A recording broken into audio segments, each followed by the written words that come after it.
So guys, mkiambiwa muachane na mapenzi ya msikii. Let's see.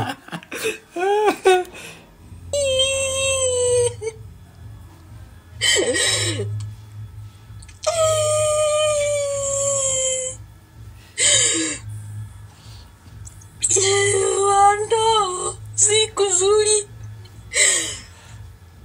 Wasichana msiingia kwa ndoa.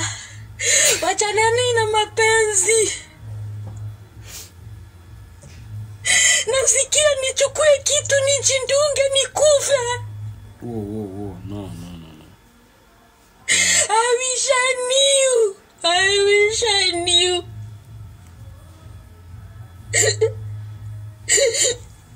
Achaneni na mapenzi.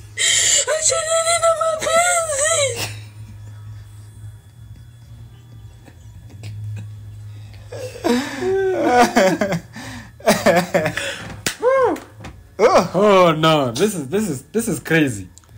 This is crazy. But unajua shida ni wewe mwenye mapenzi imekutenda, unaona wengine wasiingie kwa mapenzi. Kuna mwenye ni first time yake kuingia kwa excited and feel fit. So this thing will never come to end.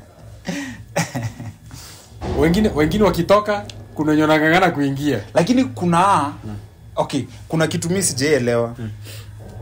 Mnaweza kaa na mtu 5 years. Mkuje kukosana 1 month na muachane.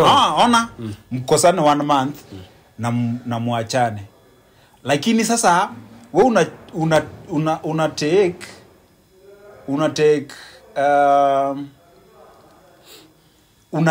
sasa hiyo 1 month ina negate hizi 5 years zote na zilikuwa poa, si eti zilikuwa mbaya. 5 years ni kidogo. Tuseme 5 years. Sio 10. Tuseme 5 years. Sio 10 years bro. Tuseme 5 years. Average ni 10 years. Zote wanafanya mambo hapo. Ndio nakushow. Why mbona ukubali aka kamwezi kamoja karibu hizo miaka like it doesn't matter mmeachana. Sema we had 4 wonderful years. Yes. Not 1 bad month. Unaona?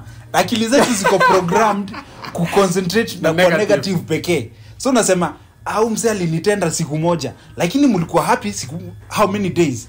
Uncountable. Ni kama vile kutrust mtu inaweza chukua 1 year kutrust mtu. Tuseme is a business partner or something like that. Inaweza kuchukua 1 year kutrust mtu. But hiyo trust inaweza vunjwa na 5 minutes. Hiyo trust yenye imejengeka na mwaka mmoja inaweza vunjwa na 5 minutes. Kuna kitu huyo msanii anaweza fanya hiyo trust ya mwaka mmoja ifutwe yote. Inaweza happen. So nasema usiconcentrate na hicho. We kubali amevunja hii trust na sita work naye tena, but we had an amazing time before this trust was broken. Sasa ndio maana watu wengi ukosana kwa sababu watu wengi huangalia hizi siku mbili zenye tumekosana. Hata kuangalia 5 years zenye tumekuwa fiti, tumekuwa tukienda out, tumekuwa tukienjoy life. Unaona? Tumekuwa tukikaa, yani hizo zinakuwa sasa aangalii tena. Shida mtu anaangalia the negative yenye imehappen 2 days.